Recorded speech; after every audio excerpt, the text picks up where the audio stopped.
Good morning friends. நம்ம இப்போ வந்து பிரகதீஸ்வரர் டெம்பிளை பற்றி பார்க்க போகிறோம். இது வந்து டிஎன்பிசியில் பார்ட் பியில் கேட்பாங்க. இதில் வந்து எப்படி சொல்லியிருப்பாங்கன்னா, ஆத்தர் வந்து தஞ்சாவூரில் ஃபேமஸ் பிளேஸை விசிட் பண்ணுற மாதிரியும், அந்த ஃபேமஸ் பிளேஸை விசிட் பண்ணிட்டு ஃபேமஸான திங்ஸை வந்து நம்மளுக்கு எக்ஸ்பிளைன் பண்ணுற மாதிரியும் சொல்லியிருப்பாங்க. ஃபஸ்ட்டு வந்து ஆத்தர் வந்து ராயல் மியூசியம் போகிறாங்க. தஞ்சாவூரில் இருக்க ராயல் மியூசியம் போகிறாங்க. அதில் இருக்க வந்து ஃபேமஸான திங்ஸை பார்க்குறாங்க அந்த மியூசியத்தில் இருக்க. இதுவும் வந்து மேபி கேட்கலாம். ஆத்தர் வந்து தஞ்சாவூரில் இருக்க மியூசியத்தில் என்னென்ன திங்ஸை பார்த்தாரு அப்படி சொல்லிட்டு கேட்கலாம்.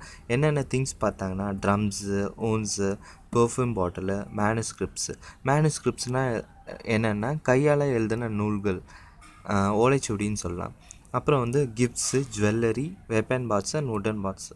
அப்புறம் வந்து ஆத்தர் சொல்கிறாங்க, பல்லவாவும் சோழாவாவும் famous for the monolithic statues. Monolithic ஸ்டாச்சுனால் ஒன்றும் இல்லைங்க, சிங்கிள் கல்லாலே கட்டுறது தான் வந்து மோனோலித்திக் ஸ்டாச்சு. எப்படின்னா ஒரு சிங்கிள் கல்லை வச்சே கட்டுவாங்க, வேறு எதுவும் அடிஷ்னல் கல் வச்சு கட்டாமல் சிங்கிள் கல்லால் கட்டுவாங்க. அதுதான் வந்து மோனோலித்திக் ஸ்டாச்சு. இது வந்து எப்படி மேட் பண்ணியிருப்பாங்கன்னா, கிரானைட்டாலையும் பிரான்ஸாலையும் மேட் பண்ணியிருப்பாங்க. அப்புறம் வந்து அந்த மியூசியத்தில் உள்ள ஸ்டாச்சூஸ்லாம் என்னென்ன இருக்குதுன்னு பார்த்தீங்கன்னா, விஷ்ணு ஸ்டாச்சு இருக்குது, நடராஜா ஸ்டாச்சு இருக்குது, கணேஷா ஸ்டாச்சு இருக்குது, புத்தா ஸ்டாச்சு இருக்குது. இதுவும் இந்த கொஸ்டின் கேட்கலாம். ஆத்தர் வந்து என்னென்ன ஸ்டாச்சு அங்கே பார்த்தாங்க அப்படின்னு சொல்லிட்டு கேட்கலாம். இந்த ஆத்தர் வந்து அந்த கோபுரத்தை வந்து விமானம் சொல்கிறாங்க. அந்த விமானம் எப்படி மேடாச்சுன்னா வந்து பாண்டிங் அண்ட் நாச்சிங். அதுவும் வந்து ஒரு சிங்கிள் கல்லிலே தான் மேடாச்சு. அது வந்து எப்படி கட்டினாங்கன்னா வித் பாண்டிங் அண்ட் நாச்சிங்னா ஒன்றும் இல்லை, வெறும் செதுக்கியே கட்டியிருப்பாங்க, எந்த வித பேஸ்ட்டும் யூஸ் பண்ணாமல், வித்தவுட் யூஸிங் எனி மோட்டார்னால் பேஸ்ட்னால் சம்திங் சிமெண்ட்டு, எந்த வித சிமெண்ட்டும் இல்லாமல் கட்டியிருப்பாங்க. அப்புறம் பார்த்திங்கன்னா அந்த டாப் மோஸ்ட் ஸ்டோன், அந்த கோபுரத்தில் வந்து ஒரு பெரிய கல் வச்சுருப்பாங்க. அதோட வெயிட் என்னன்னு பார்த்தீங்கன்னா 80 tons. இதுவும் கேட்டாலும் கேட்கலாம். இதோட அந்த டாப் மோஸ்ட் ஸ்டோனோட வெயிட் எவ்வளோன்னா 80 tons. இந்த ஸ்டோன் வந்து எங்கேருந்து எடுத்துகிட்டு வந்தாங்கன்னா, சாரப்பள்ளம்ன்ற வில்லேஜ்லேருந்து எடுத்துகிட்டு வந்தாங்க. இந்த கொஷின் இது வரைக்கும் கேட்டதில்லை, கேட்குறதுக்கான நிறைய வாய்ப்பு இருக்குது. அந்த ஸ்டோனை வந்து எங்கேருந்து எடுத்துகிட்டு வந்தாங்கன்னா, சாரப்பள்ளம்ன்ற வில்லேஜில். சிவனோட உறைவிடன்னு பார்த்தீங்கன்னா வந்து மவுண்ட் கைலாஷ் தான்.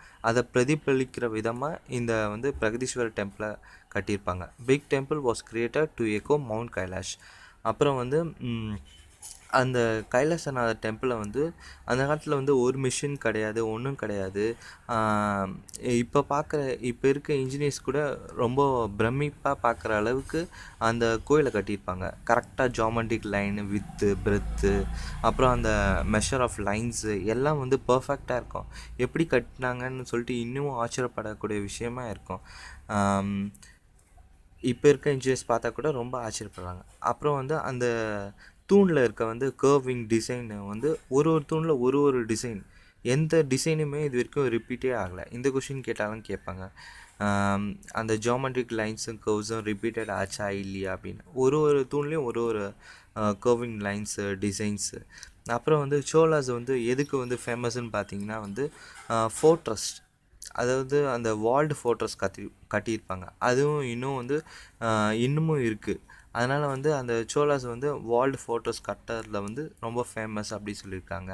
அப்புறம் வந்து கிங் ராஜராஜ சிஸ்டர் வந்து இந்த கோயிலுக்கோசம் வந்து கோல்டு, சில்வரு எல்லாம் கொடுத்துருக்காங்க. அப்புறம் வந்து அங்கே இருக்க சிவன் சிலை, அந்த சிவன் சிலை பார்த்திங்கன்னா வந்து அதோட ஹைட் பார்த்திங்கன்னா 8.7 meters. இந்த கொஷின் இது கேட்குறதுக்கான நிறைய வாய்ப்பு இருக்குது. அதோட ஹைட் ஆஃப் சிவலிங்கான்னா 8.7 meters. அந்த கோயிலோட பரப்பளவு எவ்வளோன்னு பார்த்தீங்கன்னா 750 feet by 400 feet. இந்த கொஷினும் கேட்குறதுக்கான நிறைய வாய்ப்பு உண்டு. அப்புறம் வந்து அந்த கோபுரத்தோட டால்னஸ் எவ்வளோன்னு கேட்டிங்கன்னா 58 meter டால் அண்ட் 13 ஸ்ட்ராய்ட்ஸ்னால் ஒன்றும் இல்லை, அப்ஸ்ட்ரஸ் மாடி, அந்த படிக்கட்டு மாதிரி இருக்கும் அந்த கோபுரத்துக்கு மேலே, அது வந்து 13. இந்த கொஷினும் கேட்கறதுக்கான நிறைய வாய்ப்பு உண்டு. அப்புறம் வந்து இந்த கோயிலில் வந்து பல புண்ணிய நதிகளை வச்சு கட்டியிருப்பாங்க.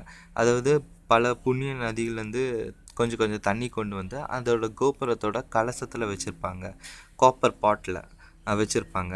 ஓகேங்களா. அதுக்கப்புறம் வந்து இது வந்து அந்த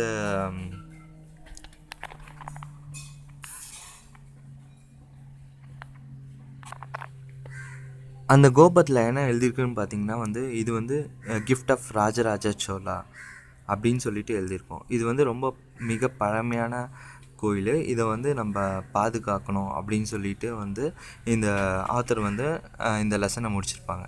தேங்க்யூ ஃப்ரெண்ட்ஸ்.